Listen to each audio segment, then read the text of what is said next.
안녕하세요. 제 나이도 어느새 이제 40이 넘었네요. 그간 시집에서 겪은 일들 정말 힘들고 길었죠. 이제 그 얘기를 여러분들에게 들려드리고자 합니다. 남편과 저는 취미 활동을 하는 온라인 카페에서 알게 되었고 그 오프라인 모임에서 처음 얼굴을 보게 되었답니다. 남편이 먼저 제게 적극적으로 다가왔고 저도 싫지 않았어요. 남편의 성격은 호방하고 놀기도 좋아하며 재주도 많은 사람이었죠. 기타를 잘 다루고 노래도 잘했답니다. 음악을 좋아하는 저는 남편의 그런 점이 참 마음에 들었어요. 그런데 아무리 좋아도 싫은 조건이 있더군요. 남편은 세상 여자들이 모두 기피한다는 홀어머니의 외아들이었어요. 그것도 위로 누나가 셋이나 있는 사람이었죠. 누나들이 모두 잘나가는 커리어 우먼들이라지요. 시아버지는 남편이 중학교 때 돌아가셨다고 들었어요. 가정에 그다지 관심이 없는 분이었고 술과 담배 그리고 여흥을 좋아하셨던 분이라고 하더군요. 재계에서 알아주는 사람이었지만 막판에는 결국 파산을 하셨다고 했어요. 그래서 시어머니가 이를 악물고 돈을 벌었다고 하더군요. 근데 얼마나 악바리로 모으셨는지 남편이 30살쯤 되던 해에는 서울 신촌에 5층짜리 건물을 짓게 되었을 정도로 재산을 모았다는 것이었어요. 시어머니는 게다가 오로지 아들밖에 모르는 사람이라죠. 시어머니가 38세에 낳은 아들이라 얼마나 귀엽게만 키웠을지 짐작이 가더군요. 연애한 지 1년 만에 결혼 이야기가 나왔지만 선뜻 결정이 안 섰어요. 우리가 결혼할 때쯤 시어머니의 나이는 이미 70이 가까웠죠. 비교적 늦게 며느리를 맡게 된 시집에서는 며느리가 어머니를 모시며 같이 살 것을 기정사실화하고 있더라고요. 남편도 그랬고요. 정말 발이 안 떨어지더군요. 제일 걱정거리는 아버지가 일찍 돌아가셨기에 남자가 가정에서 해야 하는 역할에 대한 롤모델이 없다는 것이었어요. 저희 친정은 부유하지는 않지만 단란한 집안이었어요. 아버지가 반듯하시고 엄마도 자애로우셨죠. 그러니까 각자가 가정에서 맡아야 할 역할을 모두 잘하는 그런 집안이었어요. 이런 친정에서 살다가 남편의 적극적인 구애로 영 다른 환경으로 시집을 가게 된 저. 이제 저의 그 험난한 시집살이를 여러분께 낱낱이 들려드릴게요. 시어머니 소유 5층 건물에는 다양한 상가가 입주해 있었는데 그 중에 1층에서 시어머니가 식당을 크게 하고 있었어요. 건물 5층에는 살림집과 사무실이 함께 있었는데 남편이 그 사무실을 차지하고 사업을 하고 있었고요. 시집살이 며칠 만에 벌써 제 심기가 불편한 일이 벌어졌죠. 너는 참 살림을 잘하는구나. 우리 딸들은 영 살림하고는 거리가 멀어. 하긴 걔들이야 공부만 했으니까. 나도 일하면서도 딸들 일 안 시켰어. 참 묘한 뉘앙스가 풍기는 시어머니의 말이었어요. 그러니까 우리 엄마는 저를 살림에 부려먹었다는 건가요? 그리고 시누이들은 공부만 했고 저는 일만 했다는 말로도 들리더라고요. 저도 대학을 나온 사람이었어요. 그냥 살림 참 잘하는구나 까지만 했으면 얼마나 좋았겠어요. 이 말은 저에 대한 말일 뿐만 아니라 우리 부모님에 대한 말이기도 했죠. 기분이 참 나빴답니다. 한마디 할 수밖에 없었죠. 어머니, 저도 친정에서는 손에 물 안 묻히고 공부만 하던 사람이에요. 저희 어머니도 일을 하셨지만 저희들 일 안 시키셨고요. 그렇지만 저희 집에서는 아버지도 가끔 우리 남매가 좋아하는 별식을 만들어 주시기도 하세요. 다들 기초적인 집안일 정도는 엄마가 아니더라도 할 수 있게끔 키워주셨어요. 제 말대꾸가 불만인지 시어머니가 꿍얼꿍얼 거리더군요. 시집 온 지 며칠 만에 기분이 제대로 상한 저는 퇴근한 남편을 붙잡고 어머니가 이러저러한 말씀을 하시더라 기분이 좋지 않았다 라고 말을 했죠. 하지만 남편은 그게 무슨 문제인지 모르겠다는 듯 어리둥절하다가 그저 웃고 말더라고요. 그리고 시아버지가 남편이 중학교 때 돌아가셨기에 가장의 역할이 뭔지 알지 못할 거라는 저의 걱정은 그대로 들어맞고 있었어요. 남편은 가정이 어떻게 돌아가고 있는지 관심이 1도 없더라고요. 철저히 공과 사를 구별하는 사람이었고 절대적으로 공을 앞세우는 사람이었죠. 회사 일 밖에는 모든 일이 안중에 없더라고요. 남들은 제가 시어머니가 건물주인 부잣집으로 시집을 갔다고 부러워했죠. 하지만 건물 한 채가 아니라 10채가 있으면 뭘 하나요? 시어머니는 정말 돈을 안 쓰는 구두쇠 중에 구두쇠였답니다. 아주 기초적인 생활비만 주곤 했어요. 제 용돈 같은 것을 따로 기대할 수도 없었죠. 그래서 저는 남들이 부러워하는 부잣집으로 시집가서 돈은 쪼개고 쪼개서 써야만 했답니다. 시어머니가 1층에서 식당을 경영하니 거기서 가끔 끼니를 때울 수도 있으련만 늦게 며느리를 보아 며느리 재미를 단단히 보아야겠다고 생각한 시어머니는 매 끼니를 5층 살림집에 올라와서 먹었죠. 당연히 제가 그 세 끼를 모두 차려내야 했어요. 시어머니의 친정이 가까운 곳에 있기에 가끔 출타를 하시기도 하더군요. 저한테는 그런 날이 그렇게 반가울 수가 없었어요. 한 끼라도 밖에서 해결하고 오니 제가 신경 쓸 일이 줄어들잖아요. 5층 살림집은 옥상에 면에 있어서 아직 초여름인데도 많이 덥더라고요. 그런데 그해 여름 정말 살인적인 더위가 우리나라를 덮쳤죠. 보통 36도, 37도를 오르내렸어요. 가뜩이나 더운 건물, 옥상의 면한 살림집에서 저는 정말 숨도 제대로 쉴 수 없었답니다. 어머니, 에어컨 한 대만 거실에 설치해주세요. 숨이 막혀서 도저히 못 살겠어요. 제가 가만히 앉아만 있는 사람도 아니잖아요. 이 상태에서는 가만히 앉아있는 것도 힘들어요, 어머니. 사실 남편은 자신의 사무실에서 시원한 에어컨 바람을 쐬면서 일을 하고 있었고 시어머니가 운영하는 1층 식당도 에어컨이 빵빵했답니다. 제가 정말 끼니 준비도 못할 정도로 힘들다고 하자 에어컨을 사주기는 하더군요. 그런데 제가 에어컨을 틀고 있을 때마다 10분 정도 지났다 싶으면 굳이 올라가서 끄는 것이었어요. 이러려면 에어컨을 왜 산 건지 알 수가 없더군요. 그런데 미국으로 유학을 갔던 막내 시누이가 방학이 되어서 잠시 한국에 오자 그 에어컨을 빵빵하게 틀더라니까요. 그리고 하루는 근처에 사는 둘째 시누이가 이런 트집을 잡았죠. 자네 우리 엄마 사육하는 거야?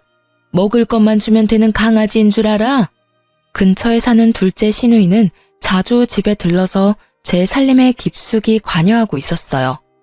어느 날 제가 바깥에 볼 일이 좀 있어서 점심 반찬들을 식탁 위에 차려놓고 천으로 덮어놓은 다음에 외출을 했었죠.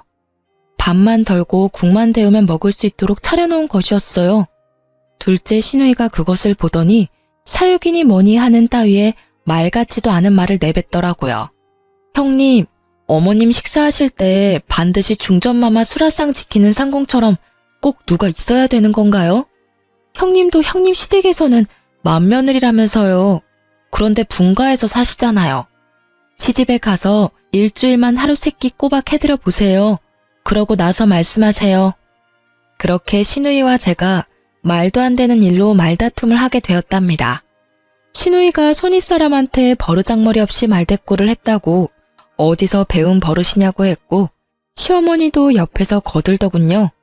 제가 더 이상 말하기도 싫어서 제 방으로 들어가려고 했더니 굳이 제 팔을 잡아당겨 자기 앞에 세우려고 하더라고요. 뿌리치는 과정에서 제 손이 시누이의 팔을 살짝 쳐냈거든요. 그런데 그걸 가지고 제가 시누이를 때렸다나요?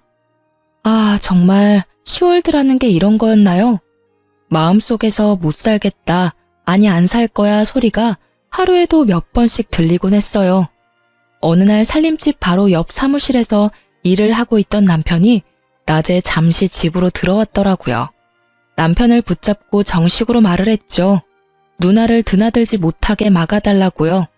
그리고 오더라도 남의 살림에 이래라 저래라 자꾸 참견을 하면 저는 더 이상 여기서 안 살겠다고 경고했어요. 그런데 도리어 남편은 제게 경고를 하더라고요. 뭐? 누나더러 집에 오지 말라고 하라고? 여기가 누나한테 왜 남의 집이야? 참나, 남의 살림이라고? 그리고 누나한테 들으니 당신이 누나를 때렸다면서? 손이 시누이를 때려? 어디서 배워먹은 버릇이야. 안 살고 싶으면 지금 당장이라도 나가. 살지 말라고. 그 순간 쨍그랑 소리가 들렸답니다. 유리가 바스라지는 소리였죠. 벽에 걸려있는 액자를 남편이 주먹으로 쳐서 깨트린 것이었어요. 집안에 관심이 요만큼도 없는 남편이었지만 자기 식구 욕하는 것은 참을 수가 없었던 모양이더군요. 그렇게 저와 남편 그리고 시누이 사이는 결코 가까워질 수 없는 사이가 되었죠. 거기다가 시어머니는 가까운 시장을 가든 먼 지방을 가든 저를 꼭 수행 비서처럼 데리고 다니길 좋아했어요. 제 일정도 있고 저도 밖에서 다른 약속도 잡을 수 있는 사람인데 결코 그런 배려 없이 바로 30분 전에 이야기하고서는 꼭 같이 가야 한다고 통보하는 것이었죠. 어머니, 저도 만날 사람도 있고 밖에서 봐야 할 일도 있어요. 적어도 이틀 전에는 어딜 가야 된다고 말씀을 좀 주세요. 그래야 저도 일정 조절을 하죠. 뭘 안다고 약속을 만들고 다니니? 우리 딸들이야 밖에서 일을 하고 있으니 그렇다 치자.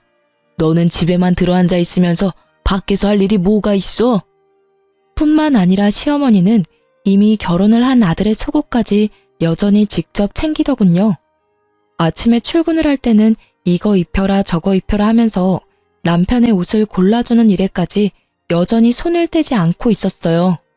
도무지 경우라는 것이 통하지 않는 곳이 제가 속한 10월대였죠. 도대체 세상에 하나밖에 없는 외며느리한테 이렇게 해서 나중에 무슨 대접을 받으려고 그러나 싶은 생각이 들었어요. 그리고 우리 친정에 대해서는 무시하는 태도로 일관하더군요. 시집간 첫 해, 첫 명절날 친정에 가져다 주라고 선물을 내미는데 남의 명함이 떡하니 붙어있는 보기에도 초라한 싸구려 인삼 상자였어요. 그러니까 남한테 받은 선물을 명함도 안 떼고 있다가 그걸 우리 친정집에 갖다 주라는 것이었죠. 그거 가지고 당신도 나가. 보기 싫으니까 가지고 꺼지라고. 남편에게 그 선물을 집어 던지면서 화풀이를 했어요. 한바탕 싸움이 됐죠. 남편은 도대체 그게 무슨 문제냐며 제게 따지더라고요. 더 이상 남편에게 말을 해봤자 제 입만 아플 것 같아서 그만두고 그 선물을 쓰레기통에 던져버렸죠. 친정에서는 여동생에게 과일 상자를 직접 들려서 보내셨더라고요.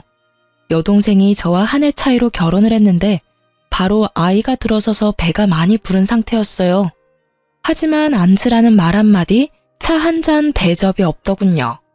제가 알아서 한 상 거하게 차려 여동생을 대접해 보냈죠. 그리고 다음번 시누이가 왔을 때 차 한 잔도 과일 한 쪽도 내놓지 않았답니다. 알아서 찾아 끓여 먹던 깎아 먹던 신경 쓰지 않았죠. 그리고 시모와 시누는 정말 제가 싫어하는 얌체짓도 했죠. 친정엄마가 저 힘들다고 이것저것 해주신 밑반찬을 시모가 말도 없이 시누이한테 가져가라며 챙겨주더라고요. 정말 때려주고 싶도록 밉더군요. 엄마, 이제부터는 절대로 우리 집에 보낼 반찬 만들지 마. 시누이인지 뭔지가 다 가져다 먹는단 말이야. 엄마가 얼마나 없는 시간 내서 정성 들여 만든 건데 나 아깝고 분해 죽겠어. 친정엄마는 좀 더 많이 만들어 보내주시겠다고 했지만 제가 굳이 하지 말라고 했죠. 이혼이라는 단어가 머릿속에 왔다 갔다 하기 시작했어요. 물론 그렇게 된 데에는 남편의 태도도 한몫했답니다. 도대체 그 회사는 일은 안 하고 회식만 하는지 매일 회식을 핑계 삼아 술이 머리 꼭대기까지 차서 귀가하는 것이었어요. 귀가하는 시간도 밤 12시를 넘기는 것은 기본이고 심지어 술에 취해 건물 계단에서 자다가 관리인이 떠엎고 들어오는 일도 부지기수였답니다. 건물에 입주해 있는 상가 상인들이 남편에 대해서 알코올 중독자니 뭐니 하는 소리들을 입에 담고 있었죠. 그런데 남편에게는 그런 소리도 들리지 않는 것 같았죠. 정말 남 보기에도 창피했어요. 그런 남편에게 정말 정식으로 제 입장을 이야기해야겠다고 생각하고 오늘은 제발 일찍 들어오라고 부탁했죠. 밤 10시에 귀가했더라고요. 이 시간이면 정말 남편으로서는 이른 귀가 시간이었답니다. 나 더 이상 못 살겠어. 나는 시어머니 모시려고 결혼한 것도 아니고 따로 살고 있는 시누이한테 살림 간섭 받을 이유도 없어. 이러려면 돈 주고 말 잘 듣는 파출부나 가정부를 부르면 될 일이었잖아. 우리 당분간 따로 있자. 나 친정에 가 있을게. 당신은 결혼이라는 것의 의미도 모르고 가정에서 남자가 어때야 하는지도 전혀 모르는 것 같아. 그저 어머니만 떠넘겨놓고 결혼하기 전하고 전혀 다를 바 없이 사는 게 당신한텐 결혼 생활이야? 돌아가신 아버님 걸으신 길 당신이 똑같이 걷지 마. 그리고 저는 필요한 짐들을 챙겨서 친정으로 가버렸답니다. 친정으로 간 지 열흘이 됐는데도 새끼를 꼬박 부려먹던 시어머니가 굶어 돌아가셨다는 소식은 들리지 않더군요. 그리고 수행비서가 없이도 잘도 돌아다니는 것 같았어요. 친정에서 간 지 12일째 되는 날 남편이 찾아왔더군요. 저는 제 입장을 조금 더 구체적으로 정리해서 말했죠. 분명히 말했지만 이대로는 안 살아. 이혼하든가 아니면 분가해. 둘 중에 하나 선택은 자기 자유야. 분가하면 당연히 집은 시집에서 해줘야 하는 거고 알아서 판단하고 연락 줘. 며칠 후에 남편이 다시 저를 찾아왔더군요. 거참 어쨌든 돈은 많은 집안인가 봐요. 지금 있는 건물에서 차로 약 1시간 정도 떨어진 곳에 시어머니가 사놓은 아파트 한 채가 있다는 것이었어요. 그 아파트를 전세를 주었는데 나갈 때가 되었으니 거기로 살림을 나자는 것이었죠. 웬일인가 싶더라고요. 어쨌든 이사를 했답니다. 저는 이제 간섭받지 않고 제 맘대로 집을 꾸밀 수도 있고 내가 먹고 싶고 남편에게 먹이고 싶은 것도 맘대로 먹일 수 있게 된 것이었어요. 정말이지 날아갈 것 같더군요.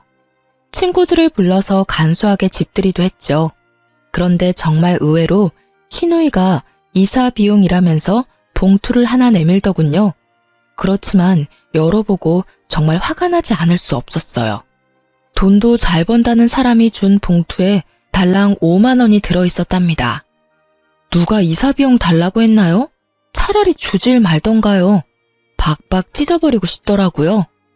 그리고 어느 날 정말 상식적으로 이해가 가지 않는 일이 또 생겼답니다.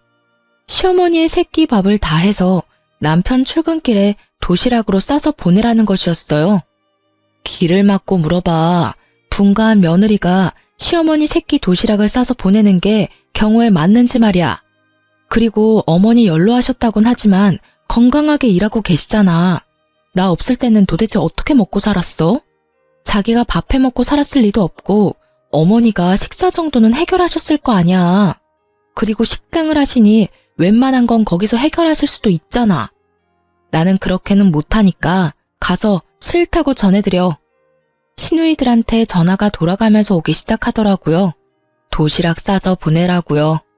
그렇게 어머니 끼니까지 걱정이 되면 형님들이 알아서 어머니 모시고 살라 했어요. 그리고 다음부터는 시누이들에게 전화가 오면 그냥 끊어버리고 말았죠. 그쯤에 저한테 이상한 증상이 나타나기 시작했어요. 시집까지 차로 딱 1시간 거리인데 갔다 오면 마치 부산 정도 거리에 갔다 온 것처럼 피곤하고 머리가 깨지는 것 같이 아팠답니다. 뇌파 검사를 비롯해서 별별 검사를 다 받아보았지만 뇌 쪽에는 이상이 없다는 것이었어요. 그런데도 두통이 한번 시작되면 견딜 수가 없이 아팠죠. 그리고 살이 정신없이 빠지기 시작하더라고요. 친정엄마가 보약을 지어오기도 하셨어요. 그런데 10번째쯤 뇌검사를 받기 위해서 갔던 곳에서 갑상선에 문제가 있을 것이라고 진단을 하더군요.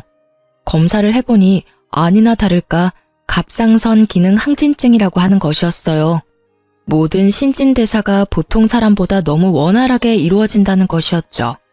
그러니까 조금만 움직여도 피곤하고 살도 빠진다는 것이었어요. 모든 신진대사가 보통 사람보다 너무 원활하게 이루어진다는 것이었죠. 그러니까 조금만 움직여도 피곤하고 살도 빠진다는 것이었어요. 이런 와중에 시집에서는 이제 분가까지 시켜주었으니 빨리 손주를 보여달라고 성화를 하기 시작했어요. 외아들이니 아들을 낳아야 한다나요? 그런데 갑상선 약을 먹으면서 임신을 한다는 것이 정말 찜찜하고 의사도 권하지 않는 일이었어요. 산모에게는 신부전도 나타나고 또 태아에게는 발육부진, 조산, 사산의 위험도 크다고 하더군요. 에휴, 내 친구들이 나 들으라고 하는 소리인지 손주 자랑들을 해대는데 이건 뭐 며느리가 비실거리니 손주를 볼 수가 있어야 말이지. 아이고 내 팔자야. 늦게 본 아들이라 손주 좀 빨리 보고 싶어서 분가를 시켰는데 뭐? 무슨 병이라고? 어머니, 엄마가 마음도 몸도 건강해야 태아도 건강한 거죠. 엄마의 몸 상태나 마음 상태가 이런데 어떻게 당장 아이를 갖겠어요? 조금만 기다려 주세요. 하지만 제가 아프고 싶어서 아픈 것도 아니고 산모나 태아에게 그렇게 위험하다잖아요. 그래서 피임을 하고 약 1년을 치료를 받고는 이제는 임신도 생각해보라는 의사의 진단을 받게 되었답니다. 이제 저는 아이를 갖기 위해 노력했죠. 그런데 하늘을 봐야 별을 따죠. 이사했다고 해서 제 버릇 개 주겠어요? 아마 그런 버릇은 개도 안 받을 것 같더라고요. 역시 새벽 귀가나 아니면 아예 시집 건물에서 자고 바로 출근하는 일이 허다했어요. 자고 바로 옆 사무실로 출근을 해버리면 되니까요. 이사를 하던 해 여름이 끝나갈 무렵 태풍이 몰려오면서 많은 비를 뿌렸답니다. 우리가 사는 아파트 근처에 하천이 범람할 것이라고 대피를 준비하라는 안내방송이 밤새 계속되었고 뉴스 자막에도 하천에 범람 위험이 있다며 알려주더라고요. 하지만 남편놈은 저 혼자 집에 있는 걸 알면서도 전화 한 통 없더군요. 그렇게 위험한 상황이 지나고 난 후 저는 아예 도어락 비밀번호를 바꿔버렸어요. 그리고 아무리 문을 두드려도 열어주지 않았죠. 이런 상황인데 손주를 빨리 내놓으라니 도대체 황당하기 이를 데가 없었답니다. 정말 잘못한 걸 알아서 그러는지 아닌지 모르겠지만 잘못했다고 싹싹 빌기에 이번에만 용서해주기로 하고 문을 열어주었죠. 평생 함께 안 살 거라면 모르지만 살 거라면 이제 아이 가질 생각도 해야 된다는 것을 알아듣게 설명했어요. 알아들었는지 어쨌는지 귀가 시간이 약간 당겨졌고 그로부터 약 5개월 후에 임신을 했다는 진단을 받을 수 있었답니다. 간간히 들리던 그 도시락을 안 싸보내는 것에 대한 불만도 쏙 들어갔죠. 아이를 가지니 시집에서 저를 대하는 대접이 조금은 나아지더라고요. 그날도 사고를 고아놓았으니 가져다 먹으라는 연락을 받고 시집으로 갔죠. 시어머니와 찻잔을 마주하고 앉아서 얘기를 나누고 있었어요. 돌아가신 시아버지의 형제분으로 작은 아버지가 있었지만 그 댁에도 딸만 넷이었어요. 시어머니는 아이는 꼭 아들이어야 한다고 여러 번 강조하더군요. 참나, 그게 어디 제 마음대로 되나요? 그리고 저는 예쁜 딸이 더 좋겠다는 생각을 하고 있었답니다. 물론 시어머니에게 말은 안 했지만요. 그런데 대화 끝에 시어머니가 갑자기 좀 엉뚱한 말을 하는 것이었어요. 예, 네 시아버지 들어오실 시간 됐다. 갈비찜 좋아하신다. 얼른 좀 장만해라. 아이고, 시간이 벌써 이렇게 됐구나. 그런 건 좀 미리미리 챙겼어야지. 곧 들어오실 텐데 시간이 없지 않니? 어머니, 무슨 말씀이세요? 아버님 돌아가신 지가 거의 20년이 되어 오는데 무슨 갈비찜을 장만해요. 어머니 갑자기 왜 이러세요? 느낌이 정말 이상했어요. 그런데 시어머니가 그날은 곧 정신을 수습하더라고요. 한숨 놓았지만 다음번에 시집에 갔을 때 들은 얘기는 정말 절망적이었죠. 내 친구들하고 한강에 물놀이를 갔는데 글쎄 저쪽에서 네 남편이 둥둥 떠내려오지 않겠니? 그래서 내가 얼른 뛰어들어가서 건졌다. 갑자기 정신이 번쩍 들더라니까요. 남편에게 상황을 이야기하고는 바로 어머니를 병원에 데려가 뇌 MRI를 찍어야 했어요. 미리 조금은 예상하고 있었지만 막상 치매 진단이 나오자 가슴이 덜컥 내려앉더군요. 시누이들에게도 물론 이 소식을 다 전했죠. 말하는 것만 들을 때는 세상에서 제일 효녀들인 새 시누이가 또 시끄러워지기 시작했어요. 빨리 저희더러 다시 합가를 하라는 것이었죠. 그렇지만 몸이 무거운 상태이고 출산이 임박해 있었어요. 아이가 태어나면 육아 문제까지 겹치니 어머니를 당분간 병원에 모시자고 했죠. 자식도 없는 할머니처럼 왜 병원에 모시냐며 또 한바탕 난리가 났답니다. 첫 아이라 그런지 배도 많이 부르고 제 한몸 움직이기도 힘들었어요. 그런 사람이 합가를 해서 무슨 일을 할 수 있단 말인가요? 그래서 결국은 제가 출산을 하고 아이가 어느 정도 자랄 때까지만 시어머니 옆에 사람을 두기로 결정을 하고 까다롭게 골라서 아주머니 한 사람을 붙여두었죠. 첫 아이라서 어느 정도 난산을 겪었지만 아이는 건강하게 태어났고 아들이었어요. 아이가 돌이 될 때까지 제 품에서 떼어놓지 않고 키웠죠. 시어머니의 증세는 정말 빠르게 악화되고 있었어요. 딸들 셋을 알아보시기는 했지만 누가 맏인지 누가 막내인지 헷갈리는 것 같았죠. 남편만 정확히 알아보았답니다.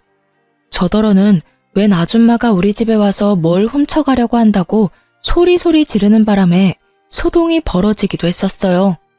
어느 날, 그날도 시어머니가 간병하는 아줌마더러 동서라고 부르면서 어떻게 이렇게 오랜만에 왔냐는 둥 헛소리를 한 다음 잠에 떨어진 날이었어요.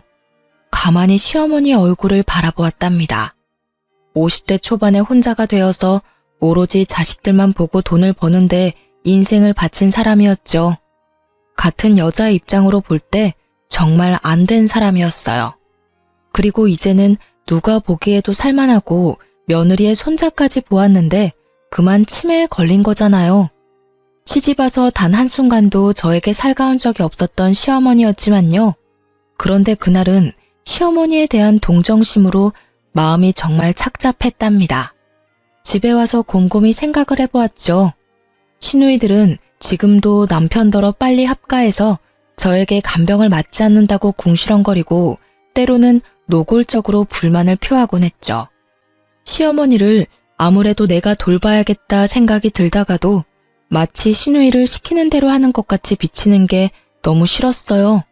그리고 치매 환자를 돌보는 것, 그 길이 얼마나 험난할지 상상만으로도 끔찍했답니다. 어느 하루 시집에 가서 아줌마에게 물수건을 받아서 시어머니의 얼굴과 손을 씻겨주고 밥을 먹도록 도와주었어요. 애미야, 네가 왔구나. 어딜 갔다가 10년 만에 이렇게 돌아왔니? 그동안 정말 보고 싶었다. 미국에 유학을 갔었다면서? 저와 막내딸에 대한 생각이 합쳐지거나 헷갈린 것 같더군요. 그 막내딸도 이제 곧 유학을 끝내고 귀국할 것이라고 들었거든요. 시모는 제 갓난아들을 품에 안고는 마치 태어나고서 처음 본 아이처럼 그렇게 반가워하더라고요. 시어머니를 이리저리 바꿔 뉘어가면서 몸 상태를 살펴보았어요. 고용된 간병인이 아무리 잘 돌봐준다고는 하지만 역시 남은 남이더라고요. 욕창이 어느 정도 와 있었고 몸 구석구석이 깔끔하지는 않더군요. 저는 그 순간 제 인생 전체를 내던져버릴 수도 있는 결심을 했답니다. 제가 어머니를 떠맡기로요. 남편한테 제 심정을 말하고는 분가에서 살고 있던 집을 정리해서 시집 건물로 다시 들어왔답니다. 아이를 친정에 맡겼고 친정엄마가 며칠에 한 번씩 아이를 데리고 시집으로 찾아와 주셨어요. 시누이들이 또 극성을 떨기 시작하더군요. 돌아가면서 찾아와서는 어머니가 좀 정신이 있다 싶을 때 엄청 극진하게 대하는 것이었어요. 그럴 때는 저를 옆으로 밀어내더라고요. 속셈은 아주 뻔했죠. 어머니가 정신이 있을 때 어떻게든 상속에 대하여 자신들에게 유리하게 해놓으려는 것이었어요. 그리고 어머니가 영 정신이 없다 싶으면 또 저에게 이것저것 트집을 잡아 잔소리를 하는 거였죠. 그렇게 마음에 안 들면 형님이 모셔가세요. 나 안 말려요. 지금 모셔가실래요? 큰형님이 먼저 모셔가시겠어요? 저는 실제로 주섬주섬 시어머니의 짐을 쌌어요. 큰 시누이가 와서 하도 이건 이래라 저건 저래라 잔소리를 하기에 한번 해본 짓이었답니다. 큰 시누이가 예상대로 자신은 밖에서 일을 하는 사람이라 간병이 절대 불가능하다며 손사래를 치는 것이었죠. 돈 잘 버니 모셔다가 간병인이라도 붙여놓고 저한테 하듯 감시 감독을 하면 되지 않겠느냐고 했어요. 슬그머니 내빼더군요. 물론 시누이들이 제가 모셔야 한다고 고집을 세우기는 했지만 시누이들의 의견을 따른 것이 아니라 제 스스로 결정한 일이었어요. 그런데 스스로 결정하고 각오를 단단히 했지만 정말 쉬운 일이 아니더라고요. 네가 나 몰래 살던 아파트 다 팔아먹었다면서? 그것도 모자라서 이 집 재산 다 빼돌리려고 도로 들어왔지? 내가 네 속셈 모를 줄 아니? 인연, 어서 도로 나가거라. 시어머니는 이런 말도 자주 입에 담았어요. 그리고 근처에 있는 물건을 갑자기 집어던지기도 했죠. 한 번은 고지서를 담는 작은 목함을 던져 얼굴에 정통으로 맞는 바람에 이마가 찢어지기도 했어요. 시어머니의 상태는 점점 나빠져서 결국은 자신이 할 수 있는 일이 거의 없는 지경에 이르렀죠. 저는 그야말로 시어머니의 손과 발이 되어야 했어요. 그리고 가장 걱정하던 문제가 터졌죠. 이제 배변도 자신의 의지로 조절하지 못하게 된 것이었죠. 배변 문제를 처리하는 것이 너무나 힘이 들었던 저는 시누이들이 올 때마다 손에 들고 오는 먹을 것은 모두 빼앗아서 치워버렸어요. 형님들이 어머니 화장실 문제 한번 도와드려 봤어요? 먹을 것 가지고 오지 마세요. 새끼만 건강하고 적당하게 드릴 테니까 그리 아시고요. 불만 있으면 지금이라도 모셔가시고요. 그렇게 치매 환자의 손과 발이 되어 살던 중 제 몸에 무리가 갔나 봐요. 어깨와 허리가 무너지듯 아프면서 도저히 평상시처럼 움직이질 못하겠는 거예요. 그래서 할 수 없이 간병인을 불렀죠. 그런데 치매 환자가 남과 식구는 어찌나 잘 구별을 하는지 간병인이 뭘 도와주려고 하면 강력하게 거부하고 가져다 주는 밥도 먹지 않는 것이었죠. 저는 거동을 하기가 어렵고 간병인은 거부하고 할 수 없이 시누이들이 당분간 돌아가면서 어머니를 맡기로 의논이 되었던 모양이더군요. 우리 집에서도 아무것도 안 드셔. 집에 가겠다고 자꾸 떼를 쓰신다고. 둘째네 집으로 한번 보내드려 봐야겠어. 둘째 시누이네 집에서도 막내 시누이네 집에서도 시어머니는 한 달을 넘기지 못했어요. 결국은 집으로 다시 돌아왔죠.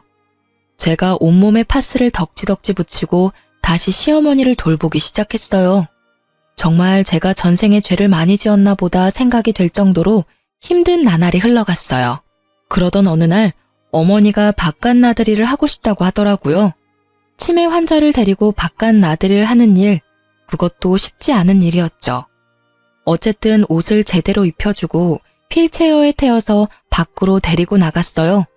나가보니 저 역시 너무나 오랫동안 실내에 갇혀 살았다는 생각이 들더군요. 어머니, 오늘은 날씨가 참 좋죠? 저도 정말 오랜만에 나오네요. 어머니도 나오니까 좋으시죠? 휠체어에 시어머니를 태우고 멀리 가지는 못했지만 동네 곳곳을 돌아보았답니다.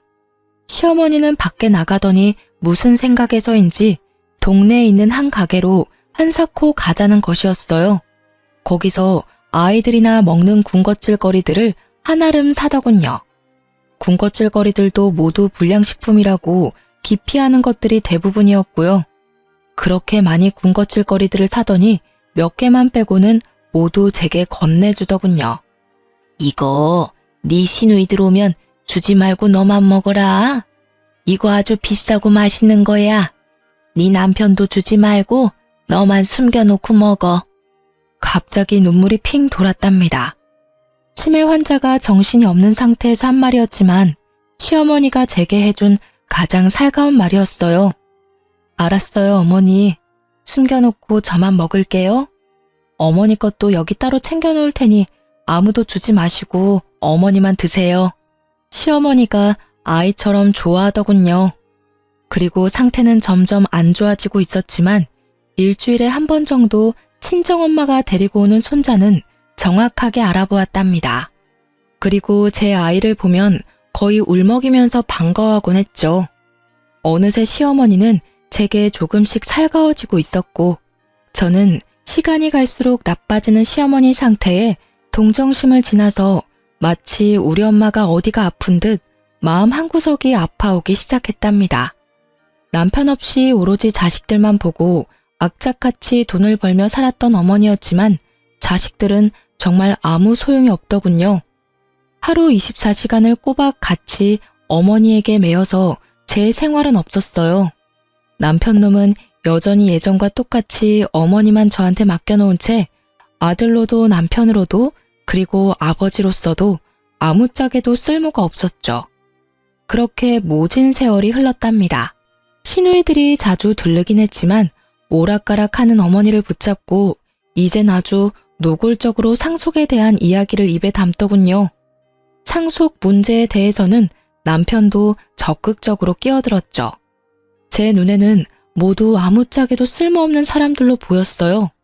그런데 시어머니는 그렇게 정신이 없는 와중에도 재산권은 꼭 쥐고 놓지 않았어요. 그렇게 시어머니를 모신 지 9년째가 되던 어느 봄날이었답니다. 시어머니가 갑자기 밖으로 봄놀이를 가자는 것이었어요. 그러면서 옷을 까다롭게 고르기 시작하더라고요. 몇 번을 입었다 벗었다 하면서 마음에 드는 고운 옷을 찾아내어 입혀달라더군요. 어디로 가고 싶은지를 물었더니 시아버지 산소에 가자는 것이었어요. 시아버지의 산소는 서울 근교의 공원 묘지에 있었거든요. 거기까지는 먼 길이었고 꼭 차량이 필요했어요. 남편더러 운전을 해달라고 했더니 회사 일 때문에 시간이 없다면서 차 키만 던져주더군요. 애미야, 네 시아버지가 외로우시단다. 내가 가서 좀 놀아드려야겠다. 애미 너도 네 시아버지 본 적 없지? 같이 놀러 가련? 산소에야 자주 찾아갔었죠. 갑자기 아버님이 보고 싶으신 거예요? 아버님이 꿈에라도 보이시든가요? 한번 외출을 하려면 그 준비 과정부터 장난이 아니었지만 간신히 차에 태워 시아버지 산소로 데려갔죠. 시아버지 산소 앞에서 시어머니가 눈물을 보이더군요. 한동안 아무 말도 없이 눈물을 보이고 있던 시어머니가 말했어요. 애미야, 네 아버지가 너더러 고생 많이 했단다. 그래서 이젠 당신이 나를 돌봐주겠대. 그리고 나한테 잘못했다는 말도 하더라. 하긴 이 양반이 나한테 잘못한 것이 많기는 하지. 참 어머니도 돌아가신 양반이 무슨 말씀을 하실 수 있다고 어머니를 돌봐주신다고 하신대요. 거기다가 잘못했다는 말씀까지 하셨다고요? 어머니, 밖에 너무 오래 계셨어요. 아직은 쌀쌀해요. 오늘은 이만 집에 가시고 다음에 또 바깥 구경 시켜드릴게요. 그렇게 시아버지의 산소에 갔다가 집으로 돌아왔죠. 피곤했는지 시어머니가 오자마자 잠에 떨어지더군요. 늘 하던 대로 다음날 아침에 물수건을 먼저 준비해서 씻겨주려고 방으로 들어갔어요. 그런데 시어머니는 아직 자고 있는 것 같았어요. 치매 환자들이 모두 그러는지 어머니만 그러는지 알 수 없었지만 우리 시어머니 경우에는 새벽같이 일어나서 배고프니 밥 달라고 소리소리 지르면서 저를 부르는 경우가 많았답니다. 그런데 오늘은 그러지도 않고 그냥 잠만 자고 있었어요. 어제 많이 피곤했나 보다 생각하고 물수건으로 어머니의 손을 씻기려는 순간 직감적으로 일을 당했다는 것을 느낄 수 있었답니다. 그 전날도 술에 취해 늦게 들어왔던 남편이 아직 자고 있었기에 고래고래 소리를 질러서 남편을 불렀어요. 제 소리가 심상치 않았는지 남편이 얼른 달려오더군요. 곧 119 구급대가 출동했고 어머니가 병원으로 이송되었어요. 병원에서 어머니가 세상을 뜬 지 이미 서너 시간이 지났다는 것을 확인해 주더군요. 제 입에서 저도 모를 통곡 소리가 튀어나왔어요. 내가 어머니 모시기가 너무 힘들어서 빨리 돌아가시라고 마음속으로 빌기도 많이 빌었어요. 죄송해요, 정말. 제가 잘못했어요. 제가 잘못했다고요, 어머니. 시누이들도 곧 병원으로 몰려들었고 사흘간의 작별의식이 끝난 다음 시아버지 산소에 합장시켜 주었답니다. 그렇게 장장 9년에 걸친 치매 환자와의 투쟁이 끝났지만 마음은 허전하기 그지없더군요. 비록 정신이 있을 때나 없을 때나 저한테 모진 말을 퍼붓기도 한 미운 시어머니였지만 빈자리가 왜 이리 큰지요. 며칠을 그렇게 허망한 상태에서 지내던 어느 날 시댁 작은아버지가 웬 신사 하나와 같이 집에 들어서더군요. 애미야, 네 시어머니께서 살아생전에 나를 시켜 이 변호사분한테 재산에 관한 유언의 공증을 맡기셨다. 그걸 집행하러 온 거야. 그 변호사분이 공개하는 어머니의 유언은 정말 의외의 것이었어요. 건물과 우리가 살던 아파트, 그리고 서울에 있던 땅까지 모두 저에게 상속한다는 내용이었죠. 정말 놀랄 수밖에 없었습니다. 유언을 공개하는 자리에 같이 동석했던 시누이들과 남편의 입에서 비명 소리가 터져나오고 집안은 그야말로 세계 2차 대전쯤 되는 전쟁터가 되었죠. 저도 시누이들도 그리고 남편도 모두 놀라고 있었어요. 남편과 시누이들은 당연히 유류분을 걸고 넘어지면서 자신들이 챙길 것을 챙겼지만 그 많은 재산 가운데 절반은 결국 제 것이 되었습니다. 작은 아버님 말에 따르면 그래도 어머니가 정신이 있을 때 연락을 취해서 이렇게 조치해달라고 했고 작은 아버님은 부탁받은 그대로 행했다는 것이었죠. 친정엄마가 몇 년 전에 하신 말씀이 문득 기억나더군요. 그날도 어머니를 챙기는 것이 너무나 힘이 들어서 아이를 데리고 오신 친정엄마에게 하소연을 하면서 울던 중이었어요. 얘야, 선한 끝은 꼭 있는 법이다. 그리고 사람은 누구나 자신의 짐 하나씩은 꼭 짊어지고 가는 거야. 피하려고 하지 말아라. 그래야 선한 끝을 볼 수 있는 거야. 이 말씀이 갑자기 생각나더라고요. 임신을 한 상태에서 시어머니의 병고안을 시작했었죠. 떠나고 나니 왜 그렇게 못해준 것만 생각이 나는지요. 그렇게 이를 갈고 치를 떨면서 보낸 세월이었지만 사람에 대한 그리움이라는 것이 참 묘한 것이더군요. 이제 남편과의 사이에 남은 일이 있었죠. 이혼 절차를 진행하려고 준비를 했답니다. 남편 놈이 죽어도 이혼은 못하겠다고 버티더군요. 아마도 제게 돌아온 어머니의 재산 중 절반에 대해서 관심이 동했겠죠. 어머니 살아생전에 어머니에 대해서 정말 관심이나 있었어? 어머니에 대한 관심은 없고 오로지 재산에만 관심이 있었겠지. 그렇게 똑똑하다는 사람들이 어떻게 사람과 사람과의 관계가 그렇게 단순한 것이 아니라는 걸 몰라?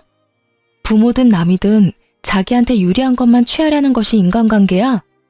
당신하고 당신 누나들은 가족이라는 가까운 사람들 사이에서도 애정이라는 것이 무엇인지를 모르는 사람들이야. 나는 당신이 우리 아이에게조차도 진실한 애정을 가질 수 없는 사람이라고 생각해. 사람들이 쉽게 말하기를 아이를 봐서라도 이혼하지 말라고 하지. 그렇지만 나는 오히려 아이를 위해서 당신과 갈라서려는 거야. 사람에 대해서 진실한 애정을 가져보기를 바래. 결국은 남편이 동의하지 않아 이혼 문제는 소송으로 넘어갔죠. 저는 남편이 그간 어떻게 생활해왔는지에 대해서 건물에 입주해 있는 상인들과 동네 주민들로부터 차근차근 증언을 모았답니다. 그리고 어머니가 치매에 걸려 9년을 누워있는 동안에도 그런 생활 습관을 버리지 못했다는 것을 자세히 설명했어요. 일말의 양심은 있는지 부인하지는 못하더군요. 결국 이혼 소송에서 제가 이겼고 이제야말로 제 인생이 처음 길을 잘못 들었던 그 지점으로 다시 돌아간 것 같았답니다. 이제 제게 남은 것은 아이를 잘 키우는 일이겠죠. 친정에서 키우려고 해요. 가정 안에서 각자 자신의 역할을 해내는 사람들의 진솔한 삶을 보여주고 싶기 때문이었죠. 아이는 지금까지는 잘 자라주고 있답니다. 제 삶의 이유이자 희망이 된 아이. 부디 장차 제 며느리에게는 아이의 아버지의 그 전처를 밟게 할 수 없다는 어찌 보면 소박한 생각으로 키우고 있어요. 그래서 우리 아들에게 시집 오는 며느리는 세상에서 제일 행복한 여자가 되어주길 바랄 뿐이랍니다. 이렇게 제 인생은 또 선한 끝을 향해서 갑니다. 결혼하고 나서부터 지금까지 제 험난한 시집살이에 대해서 말씀드렸어요. 긴 글 읽어주셔서 감사합니다.